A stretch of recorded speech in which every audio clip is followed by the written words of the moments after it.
அனைவருக்கும் வணக்கம். ரிஷபராசினியர்களுக்கு நிகழ்ந்து கொண்டிருக்கும் ஆகஸ்ட் மாதம் 27ஆம் தேதியான இன்றைய தினத்தை தவறவிட்டு விடாதீர்கள். தவறவிட்டால் கதறி கதறி அழுதாலும் கிடைக்காது. இனி அப்படி ரிஷபராசினியர்களுக்கு பல வருடங்களுக்கு பிறகு கிடைக்க போகும் இந்த வாய்ப்பை பயன்படுத்திக் கொள்ளுங்க. அப்படி ரிஷபராசினியர்களுக்கு இன்றைய நாள்ல என்ன மாதிரியான நன்மைகள் எல்லாம் ஏற்பட இருக்கு, கிரக நிலைகளின் ரீதியாக அமையிருக்கும் சாதகங்கள் என்ன, பாதகங்கள் என்ன, மேலும் என்ன மாதிரியான முன்னேற்றங்கள் எல்லாம் உங்களுடைய வாழ்வில் ஏற்பட இருக்கு, குறிப்பா இத்தருணங்கள்ல மேலும் என்ன மாதிரியான முன்னேற்றங்கள் எல்லாம் ஏற்பட இருக்குது, இந்த விநாயகர் சதுர்த்தி நிகழக்கூடிய இன்றைய நாள்ல கிரகங்களுடைய சஞ்சார நிலைகள் என்ன என்று பார்க்கும்போது இந்த காலகட்டத்தை பொறுத்த வரைக்கும் மிதுனத்தில் குரு பகவானும், கடகத்தில் சுக்கிரன், புதன், சிம்மத்தில் சூரியன், கேது ஆகிய கிரகங்கள் சஞ்சரிக்கிறாங்க. கன்னியில் செவ்வாயும், கும்பராசியில் சனி வக்ரகதியிலும் ராகுவும் இணைந்து சஞ்சரிக்கிறாங்க. இந்த கிரகங்களுடைய சஞ்சார நிலைகளின் காரணமாக மேலும் என்ன மாதிரியான முன்னேற்றங்கள் எல்லாம் உங்களுடைய வாழ்வில் ஏற்பட இருக்கு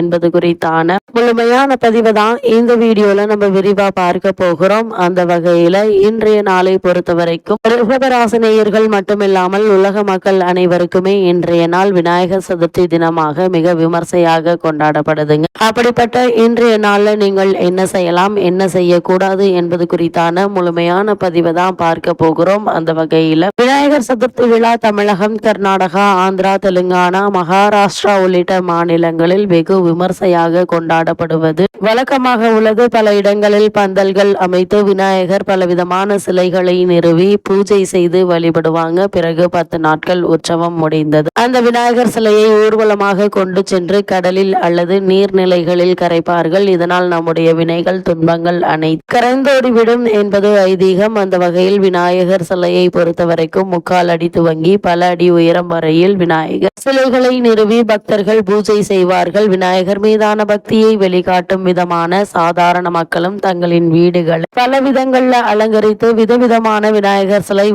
சிலைகளை வாங்கி வழிபடுவது உண்டு. வெள்ளை நிற விநாயகர் வாங்கி வழிபடுவது அதிர்ஷ்டத்தையும் தரும் என வாஸ்து சாஸ்திரம் சொல்லுறதுங்க. அது மட்டும் இல்லாமல் இப்பொழுதுதான் கிருஷ்ண ஜெயந்தி முடிந்த கையோடு நாடு முழுவதும் விநாயகர் சதுர்த்தி கொண்டாட்டங்கள் துவங்கிவிட்டன. இதுவும் 10 நாட்கள் உற்சவமாக கொண்டாடப்படும் பண்டிகையாகும். இந்த ஆண்டு ஆகஸ்ட் மாதம் 27ஆம் தேதி துவங்கி செப்டம்பர் மாதம் 6ஆம் தேதி வரை விநாயகர் சதுர்த்தி விழா அல்லது கணேச உற்சவம் கொண்டாடப்பட உள்ளதுங்க. விநாயகரை வீட்டிற்கு வரவேற்று வழிபாடு செய்வதற்கு மக்கள் தயாராகி வருகின்றன. பல்வேறு வண்ண விளக்குகள், அலங்கார பொருட்கள், பல வண்ணங்களில் விநாயகர் சிலைகள், மாவிலை தோரணங்கள் உள்ளிட்டவை தற்போது விற்பனைக்கு வர துவங்கிவிட்டன. என்னதான் கோவில்களிலும் பொது இடங்களில் விநாயகர் சிலை நிறுவப்பட்டு பூஜைகள் நடத்தப்பட்டாலும் அனைவரின் வீடுகளிலும் விநாயகர் சிலைகளை வாங்கி வைத்து வழிபடுவதுதான் வழக்கம். அப்படி விநாயகர் சிலை வீட்டில் வைத்து வழிபடுபவர்கள் என்ன செய்ய வேண்டும், என்னவெல்லாம் செய்யக்கூடாது என்பதை நன்கு கவனத்தில் கொள்ள வேண்டும். அப்படி விநாயகர் சதுர்த்தியான இன்றைய தினம் நீங்கள் என்ன செய்ய வேண்டும் என்று பார்க்கும்போது, வீடுகளில் விநாயகர் சிலைகளை வைத்து வழிபடுபவர்களில் சிலர் கடைகளில் வாங்கி வைத்த சிலைகளை வைத்தும், சிலர் தாங்களே செய்து வைத்த விநாயகர் சிலைகளை வைத்தும் வழிபடுவார்கள். ஆனால் எந்த சிலையை வைத்து வழிபட்டாலும் அன்றைய தினம் விநாயகருக்கு கண்டிப்பாக தலையில் கிரீடம் மற்றும் குடை வைக்க வேண்டும். தலையில் கிரீடமோ குடையோ இல்லாமல் விக்கிரகமானது முழுமை பெறாது. அது மட்டுமில்லாமல் இந்த காலகட்டத்தை பொறுத்த வரைக்கும் இவ்வாறு கிரீடம் வைத்து வழிபடுவதால் அதிர்ஷ்டமும் நன்மைகளும் வந்து சேரும். கடையில் வாங்கிய விநாயகர் சிலையாக இருந்தாலும் சரி, வீட்டில் செய்து விநாயகர் சிலையாக இருந்தாலும் சரி, விநாயகர் அமர்ந்த நிலையில் இருக்கும் சிலையையே பிரதிஷ்டை செய்து வழிபட வேண்டும். கண்டிப்பாக இவையெல்லாம் இருக்க வேண்டும் என்று பார்க்கும்போது, விநாயகர் சிலையில் விநாயகருடன் அவரது வாகனமான மூஷிகமும் அவருக்கு மிக விருப்பமான மோதகமும் கண்டிப்பாக இருக்க வேண்டும். இதனால் வீட்டில் நேர்மறை சக்திகள் நிறைந்திருக்கும் என கருதப்படுகிறது. விநாயகர் சிலைக்கு சிவப்பு நிற ஆடை அணிவித்து விநாயகரை வீட்டிற்கு வரவேற்க வேண்டும். விநாயகர் சிலையை வீட்டில் கிழக்கு, மேற்கு அல்லது வடகிழக்கு திசைகளில் மட்டுமே ஸ்தாபனம் செய்ய வேண்டும். விநாயகர் சிலையை வீட்டின் கிழக்கு, மேற்கு அல்லது வடகிழக்கு திசைகளில் மட்டுமே ஸ்தாபனம் செய்ய வேண்டும். அது மட்டுமில்லாமல் பலவிதமான பாடல்கள் பாடி மணியோசை எழுப்பி உற்சாக உற்சாகமாக திருவிழா கொண்டாட்டத்துடன் விநாயகரை நம்முடைய வீட்டிற்கு வரவேற்க வேண்டும். வீட்டில் விநாயகர் சிலையை ஸ்தாபனம் செய்த பிறகு 1.5, 5, 3, 7, 10, 11 என்ற எண்ணிக்கையிலான நாட்களின் அடிப்படையிலேயே நீர்நிலைகளுக்கு கொண்டு சென்று கரைக்க வேண்டும். விநாயகர் சதுர்த்தியான இன்று என்னவெல்லாம் செய்யக்கூடாது என்று பார்க்கும்போது, வீட்டில் ஸ்தாபனம் செய்யும் விநாயகருடைய துதிகளை வலதுபுறம் திரும்பியவாறு இருக்கக்கூடாது. அது வீட்டில் பிரச்சனைகளையே ஏற்படுத்தும். இதனால் விநாயகரின் துதிகை இடது பக்கம் திரும்பி இருக்கும்படி பார்த்து கொள்ள வேண்டும். இதனால் வெற்றி மற்றும் நன்மைகள் பெருகும். விநாயகர் சிலை வீட்டில் இருக்கும் அனைத்து நாட்களிலும் அவரை கவனிக்காமல் விட்டுவிடக்கூடாது. தினமும் ஏதாவது நெய்வேத்தியம் வைத்து வழிபட வேண்டும். அது மட்டுமில்லாமல் இந்த நாள்ல இதெல்லாம் கண்டிப்பாக செய்யக்கூடாது என்று பார்க்கும்போது, விநாயகர் சிலையை தனியாக வைக்கக்கூடாது. வீட்டில் எத்தனை விநாயகர்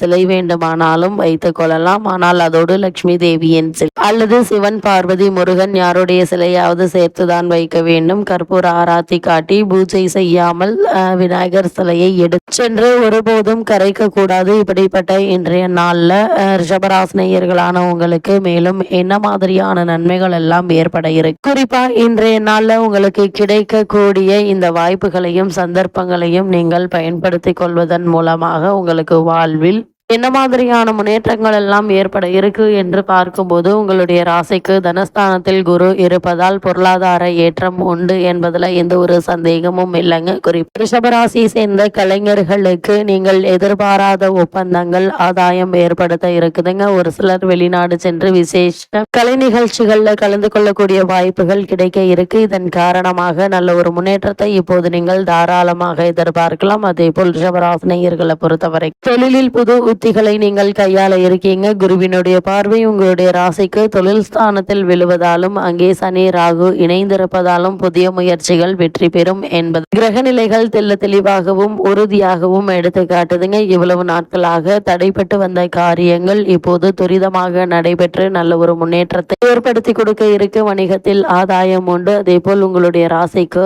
6ஆம் இடத்தை குரு பார்ப்பதால் தடைகள் விலக இருக்குதுங்க. உங்களுடைய முயற்சிகள் அனைத்தும் வெற்றி பெறக்கூடிய ஒரு தருணம் தான் இக்காலகட்டம் அமைஞ்சிருக்குது என்பதை கிரக நிலைகள் தெளிவுபடுத்துது. ரியல் எஸ்டேட் தொழில்கள் நல்ல விதமாக நடக்கும் என்பதில் எந்த ஒரு சந்தேகமும் இல்லைங்க. அதே போல ரிஷபராசினியர்களை பொறுத்த வரைக்கும் நீங்கள் என்ன மாதிரியான விஷயங்கள்ல சற்று கவனமாக இருக்க வேண்டும் என்று பார்க்கும்போது, 4ஆம் இடத்தில் சூரியன் அமர்ந்திருக்கிறார். அதிர்ஷ்டமான சூரியன் வலிமையுடன் இருப்பதால் உடல் ஆரோக்கியத்தில் நீங்கள் கவனமாக இருப்பது நல்லது. சரும வியாதிகள் ஏற்படலாங்க. 3இல் புதன் இருப்பதால் அவசரப்பட்டு காரியங்களை செய்துவிட்டு அவஸ்தைப்படுவது போல் சூழ்நிலை ஏற்படுங்க. அதனால் கவனமாகவும் எச்சரிக்கையாகவும் இருப்பது அவசியம். மேலும் என்ன மாதிரியான விஷயங்கள்ல நீங்கள் கவனமாக இருக்க வேண்டும் என்று பார்க்கும்போது, வீண் அலைச்சல்கள், கற்பனையான கவலைகள், குழப்பங்கள் மனதில் இருக்குங்க. கூட்டாளிகளினால் பிரச்சனைகள் ஏற்படும். அதனால் அவற்றை பற்றி கவலைப்படாமல் உங்களுடைய எதிர்கால முயற்சிகளை நீங்கள் தொடர்ந்து மேற்கொள்ளும் போது நல்ல ஒரு முன்னேற்றத்தை இப்போது நீங்கள் தாராளமாக எதிர்பார்க்கலாங்க. எந்த ஒரு முயற்சியை செய்வதற்கு முன்னரும் விநாயக பெருமானை நீங்கள் வழிபட்டு விட்டு அதற்கான முயற்சிகளை நீங்கள் மேற்கொள்ளும் போது நல்ல ஒரு முன்னேற்றம் ஏற்படும் என்பதை கிரகநிலைகள் தெளிவுபடுத்துது. அந்த வகையில் ரிஷபராசினியர்களுக்கு கிரகநிலைகளின் ரீதியாக கூறப்படும் பரிகாரம் என்ன என்று பார்க்கும்போது, முதியோர்களுக்கு உங்களால் இயன்ற அளவு ஆதரவு தெரிவிங்க. அதே போல மகாலட்சுமியை வணங்குங்க. எண்ணற்ற நன்மைகள் உங்களுடைய வாழ்வில் ஏற்படும்.